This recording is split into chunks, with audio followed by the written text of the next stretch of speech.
Hello friends, welcome to my YouTube channel Diya Sharma.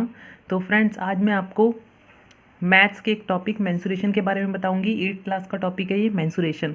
तो इसमें friends मैं आपको एरिया और वॉल्यूम के बारे में आज कुछ टिप्स देना चाहूँगी और कुछ बेसिक चीज़ें बताऊँगी।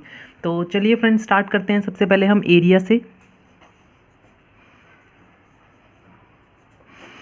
तो एरिया क्या होता है, पहले आज मैं आपको वो बताऊँगी। कोई भी शेप जो होती है, जितना स्पेस वो यूज़ करती है या वो कवर करती है, उसको बोलते हैं एरिया। जैसे ये एक ट्रायंगल है, ट्रायंगुलर शेप है, तो इसके अंदर ये वाला पार्ट, इसको बोलेंगे हम एरिया। तो ये हो जाएगा एरिया ऑफ ट्रायंगल। ऐसे ही अगर ये एक रेक्टेंगल है,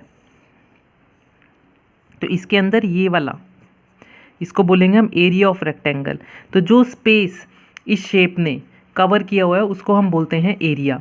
तो वो हो जाता है एरिया। तो इसी टाइप से कोई भी शेप, जैसे रेक्टेंगल, पैरेललोग्राम, ट्रायंगल, तो ये जो स्पेस कवर करते हैं उसको हम बोलते हैं एरिया। तो ऐसे ये वाला एरिया है, ये एरिया है।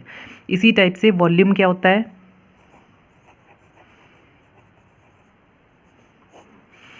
वॉल्यूम का मतलब, जैसे कोई भी कोन है, कोई कोन शेप है, तो ये कितनी चीज़ अपने अंदर होल्ड कर सकता है, जितनी चीज़ इसके अंदर आ सकती है उसको हम बोलते हैं वॉल्यूम।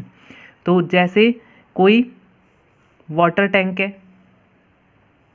सिलेंड्रिकल शेप का है, तो उसके अंदर कितना वाटर है, तो जितना वाटर उस शेप के अंदर भरा हुआ है उसको हम बोलते हैं वॉल्यूम ऑफ दैट टैंक।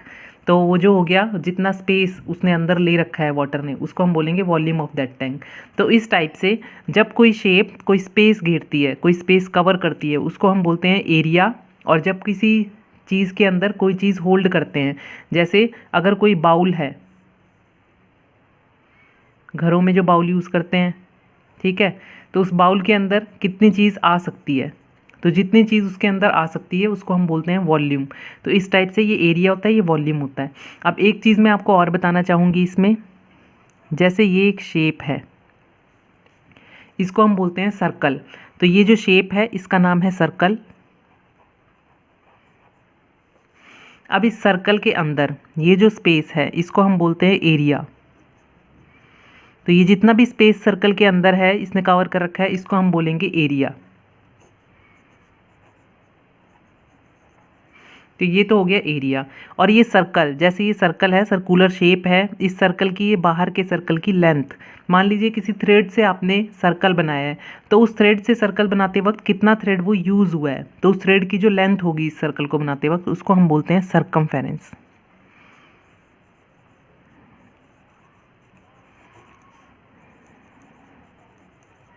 तो इसको हम बोलेंगे सर्कमफेरेंस। तो जो अंदर का पार्ट है, जितना इसने स्पेस कवर कर रखा है, उसको बोलेंगे एरिया, और जो बाहर का पार्ट है जो इसको बनाने में लगा है उसको बोलेंगे सर्कमफेरेंस। ऐसे ही जो ये वाली शेप्स हैं, इनका यहाँ से लेकर यहाँ तक की लेंथ, टोटल यहाँ से लेकर ये सारी लेंथ, इसको हम क्या बोलेंगे? पेरीमीटर। तो एरिया तो इसके अंदर की शेप होती है और बाहर की जो लेंथ होती है उसको हम बोलते हैं पेरीमीटर। तो इसी टाइप से सर्कल की ये एक टाइप से पेरीमीटर भी है, लेकिन हम इसको सर्कमफेरेंस बोलते हैं क्योंकि वो सर्कुलर है, वो स्ट्रेट लाइन से मिलके नहीं बना है। तो ये सर्कुलर है, इसलिए हमने इसको बोल दिया सर्कमफेरेंस। अब इसी टाइप से कुछ शेप्स ऐसी होती हैं जिनका एरिया हम फाइंड करते हैं, तो उनके एरिया के मैं फॉर्मूले यहाँ पर आपको बता रही हूँ। Area of parallelogram. तो एरिया ऑफ पैरेललोग्राम क्या होता है? पैरेललोग्राम की शेप, जैसे मैंने ये बताया, अपोजिट साइड्स पैरेलल होती हैं, ये मैं पहले भी एक वीडियो में बता चुकी हूँ, इनको एक्सप्लेन कर चुकी हूँ शेप्स को मैं। तो एरिया ऑफ पैरेललोग्राम क्या होगा? Base into height. तो बेस का मतलब, जैसे ये पैरेललोग्राम है तो इसको हम बेस बोलेंगे और इसको हम हाइट बोलेंगे। तो बेस इंटू हाइट करेंगे तो पैरेललोग्राम का एरिया आ जाएगा। आपने पैरेललोग्राम का एरिया ऐसे पढ़ा हुआ है। और रेक्टेंगल का एरिया, जैसे आप लेंथ इंटू ब्रेड्थ भी बोल सकते हैं, तो रेक्टेंगल भी पैरेललोग्राम का ही टाइप है। तो उसका एरिया हो गया बेस इंटू हाइट। अब इसमें नेक्स्ट है area of trapezium.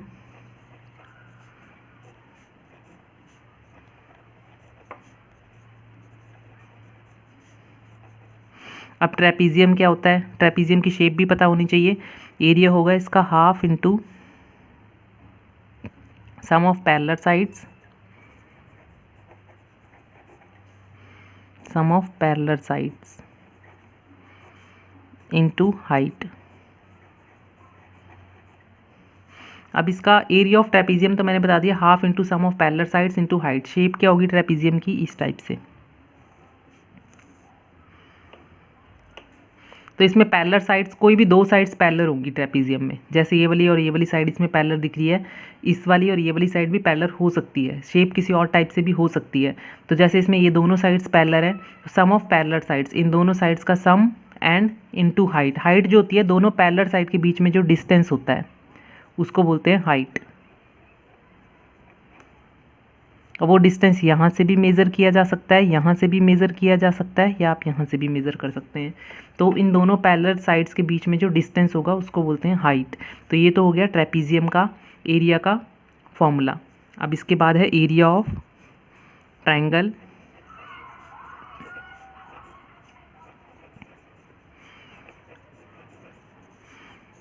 Half into base into height.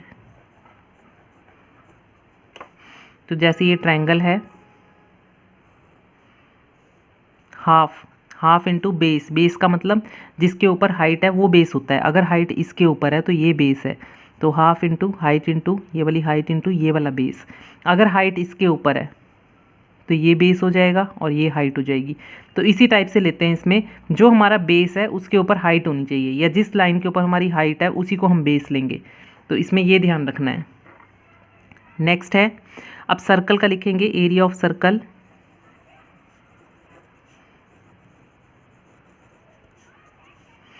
Pi are square. Pi are square means, R square means R तो रेडियस है, ठीक है।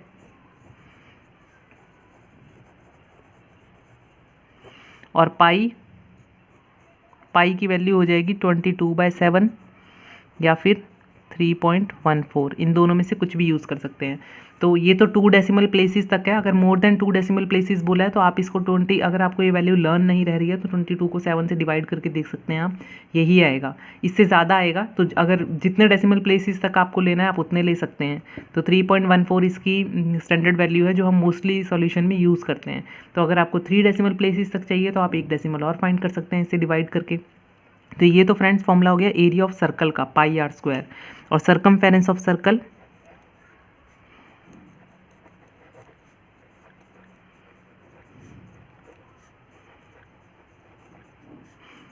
To pi are.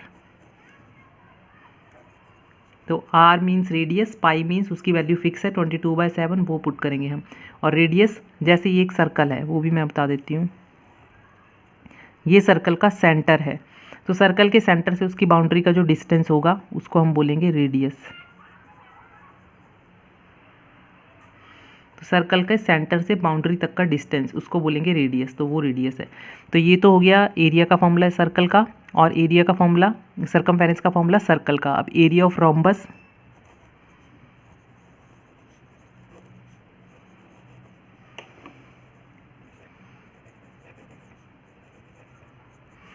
Area of rhombus क्या होता है, हाफ इंटू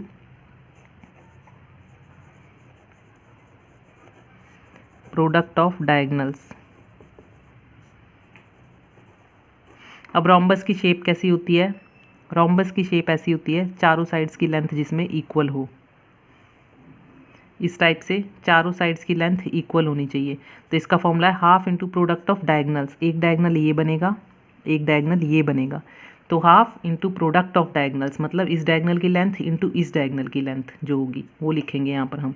इसको अगर डायगोनल की लेंथ को हम D1 से रिप्रेजेंट करें और इस डायगोनल की लेंथ को हम D2 से रिप्रेजेंट करें तो हम लिख सकते हैं half into D1 into D2, इस टाइप से।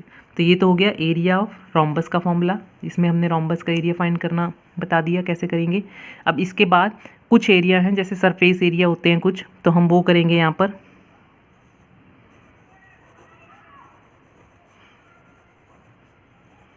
सरफेस एरिया ऑफ, फर्स्ट है cuboid.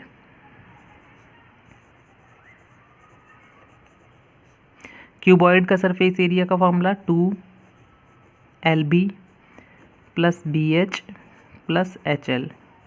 where L is the length of the cuboid, B is the breadth of the cuboid and H is the height of the cuboid. Cuboid is a shape of like match box. तो जैसे match box होता है वैसी shape होती है cuboid की. Cuboid की shape जो होती है मैच बॉक्स की जैसे है. तो उसमें क्या करना है, उसमें मैंने ये फॉर्मूला आपको बताया एरिया का. अब इसमें एक होता है क्यूब. क्यूब जैसे जो डाइस होती है, जैसे जब लूडो खेलते हैं तो उसमें एक डाइस का यूज़ करते हैं हम लोग. तो उस वो डाइस की जो शेप होती है उसको हम बोलते हैं क्यूब. और क्यूब का एरिया फाइंड करने का फॉर्मूला 6 इंटू एल स्क्वायर. तो क्यूब हो या क्यूबॉइड हो, दोनों में 6 साइड्स होती हैं. तो इसलिए जब इसका करेंगे तो इसमें क्यूबॉइड में जो होता है लेंथ अलग होती है, ब्रेड्थ अलग होती है और हाइट अलग होती है. मैच बॉक्स तो आप लोगों ने देखा ही है, तो उसमें लेंथ ब्रेड्थ हाइट अलग अलग होते हैं. क्यूब में जो होता है लेंथ ब्रेड्थ हाइट सब सेम होते हैं, क्योंकि जो डाइस होती है उसकी शेप आप लोगों ने देखी है, तो उसमें जो होता है लेंथ ब्रेड्थ हाइट सब सेम होता है. तो इसलिए इसमें एल स्क्वायर लिखेंगे, 6 into L square. L means length of the side, क्योंकि सारी साइड सेम है इसलिए length of side means L. तो नेक्स्ट है हमारा एरिया फाइंड करना है, surface area. Surface area of a cylinder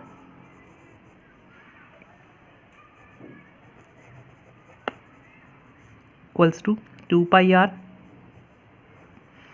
small bracket H plus R. 2 pi R. 2 की वैल्यू हमें पता है, पाई की वैल्यू हमें पता है 22/7 और आर मीन्स रेडियस. अब सिलेंडर जो होता है उसमें सर्कुलर पार्ट होता है, सिलेंडर इस टाइप का होता है.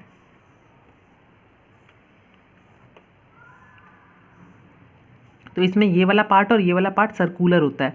तो इसकी रेडियस, रेडियस मीन्स यहाँ से यहाँ तक का डिस्टेंस. तो ये तो हमारा आर हो गया. और हाइट मीन्स जो इसका सेंटर है यहाँ पर, उस सेंटर से इस सेंटर का डिस्टेंस, इसको बोलेंगे हाइट. या फिर ये वाला स्ट्रेट डिस्टेंस जो है इसको बोलेंगे हाइट. तो ये हमारे आर की वैल्यू हो जाएगी यहाँ से यहाँ तक और यहाँ से यहाँ तक एच की वैल्यू. तो इस टाइप से हम एक सरफेस एरिया फाइंड कर सकते हैं सिलेंडर का. 2 pi are small bracket H plus r. अब वॉल्यूम, अब कुछ चीज़ों के वॉल्यूम कैसे फाइंड करने हैं वो मैं बता रही हूँ. Volume of cuboid. तो वॉल्यूम ऑफ क्यूबॉइड क्या होगा, इसमें 3 चीज़ें होती हैं, लेंथ ब्रेड्थ और हाइट. तो volume means L into B into H. Volume में हमेशा 3 यूनिट्स को मल्टीप्लाई करते हैं और एरिया में 2 यूनिट्स को मल्टीप्लाई करते हैं, ये ध्यान रखना. Second one is cube. अब क्यूब का वॉल्यूम क्या होगा, इसमें तो एक ही साइड होती है तो उसी का क्यूब कर देंगे, एल क्यूब, क्योंकि एक ही साइड को जब 3 बार मल्टीप्लाई करेंगे तो एल क्यूब आ जाएगा. नेक्स्ट है सिलेंडर. सिलेंडर का वॉल्यूम क्या होगा, तो volume of cylinder is equal to pi are square H. तो ये वॉल्यूम हो जाएगा सिलेंडर का, पाई आर स्क्वायर एच. तो इस टाइप से मैंने आपको कुछ फॉर्मूलेज बताए हैं, तो ये फॉर्मूलेज आपको आने चाहिए और इनका मैंने आपको साथ के साथ रीज़न भी बताया है. अब जैसे वॉल्यूम फाइंड करते हैं तो उसमें 3 यूनिट मल्टीप्लाई होती है, तो यहाँ पर 2 यूनिट रेडियस की हैं, 1 हाइट की है. और एरिया के फॉर्मूले में आप कहीं भी देख सकते हैं 2 ही यूनिट मल्टीप्लाई होंगी. जैसे base into height, B into H, 2 unit multiply हो रही हैं. और यहाँ पर सम ऑफ साइड्स, पहले साइड का सम करना है, उसके बाद हाइट मल्टीप्लाई करनी है. तो मल्टीप्लाई तो 2 ही चीज़ें हुई, बेस इंटू हाइट 2 ही चीज़ें मल्टीप्लाई हुई. आर स्क्वायर 2 बार आर मल्टीप्लाई हुआ. तो ये ध्यान रखना कि एरिया में हमेशा कोई भी यूनिट जो है वो 2 टाइम्स मल्टीप्लाई होगी और वॉल्यूम में कोई भी यूनिट 3 टाइम्स मल्टीप्लाई होगी. इसलिए हम वॉल्यूम के लिए यूनिट यूज़ करते हैं, सेंटीमीटर या मीटर कुछ भी यूज़ करते हैं वो क्यूब में होता है लाइक दिस. और एरिया में जब हम यूज़ करते हैं तो वो स्क्वायर में होता है लाइक दिस. सेंटीमीटर स्क्वायर हो, मीटर स्क्वायर हो या कुछ भी हो, उसमें स्क्वायर लगाते हैं एरिया के लिए और वॉल्यूम के लिए क्यूब लगाते हैं. तो that's enough for today friends. और आई होप आपको ये समझ में आया होगा फॉर्मूलेस. तो अगर मेरी वीडियो अच्छी लगी है तो इसको लाइक करें, मेरे चैनल को सब्सक्राइब करें. Okay, bye bye, take care and have a nice day.